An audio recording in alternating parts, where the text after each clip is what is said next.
I was just wondering, what kind of thoughts did you have this morning at the ceremony at Arlington when they did the ceremony? What kind of thoughts came up for you? The thoughts that always come back to us time and time again is how this thing is still being covered up after 40 years. I mean, we know without doubt from the circumstances that it was a deliberate attack. Anyone who looks carefully at the details knows that it was deliberate, and that includes such people as Dean Rusk, as Secretary of State, and all of the heads of all of the intelligence organizations.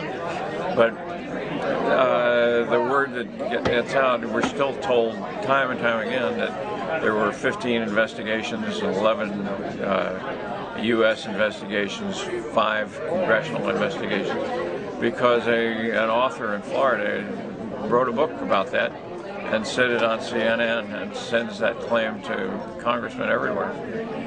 But it is totally false, absolutely totally false. We have a letter from a librarian of Congress that says there has never been a congressional investigation. And in fact, there's never been an American investigation into whether or not it was deliberate.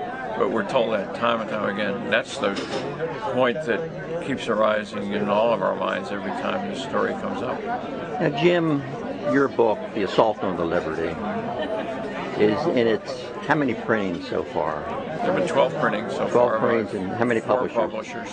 And what kind of satisfaction is that giving you with respect to this whole business of a cover-up? At least you have gotten the story out. Does that give you some sense?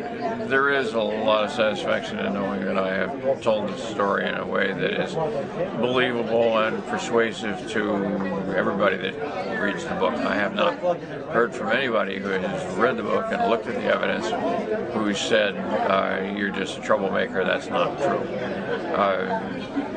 The book will show almost anybody that reads it that this was a deliberate attack by a so-called ally, and that they and even elements of the United States have been covering it up for 40 years. If you had a chance to go on national TV and talk to the American people, what would you tell them? What would you tell the American people? Well, I've been on national TV a few times, and I did a 2-hour interview with Larry King a few years ago, and I told him basically what I just told you, that the evidence is totally persuasive. All you got to do is look at the evidence. Consider the fact that the Israelis claim that they came after the torpedo explosion. They came alongside immediately and offered help. Every man on the ship will tell you that there was another 40 minutes after the torpedo explosion, and that they attacked us machine gunning anything that moved for 40 minutes, and then they left for 45 minutes or an hour, came back. In the meantime, they machine gunned our life rafts in the water, and the pilots, while they were attacking, were radioing their headquarters that this is an American ship. But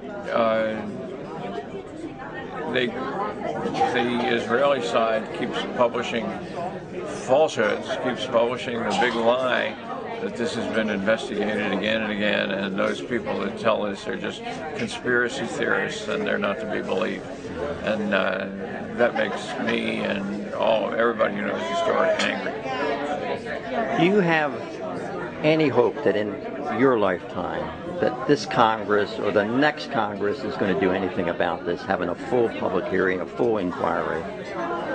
I don't really see that happening, but we can't stop asking for it. And the only realistic thing we can ask for is look at the facts, look at the truth, ask us the questions. One interesting element of that, for instance, there was a man in Minnesota a few years ago who read my book and said, can this possibly be true? And he spent $30,000. He's a government employee. He wasn't made of money. He spent $30,000 of his own money tracking down the original documents to see if, is Ennes telling the truth, was this attack deliberate? And he concluded that the attack was deliberate. And then he applied to the government under the Freedom of Information Act to get his money back, and the government had to give him back the $30,000. So that kind of proves things itself, don't you think? Thanks a lot, Jim, and God bless. Thank you very much.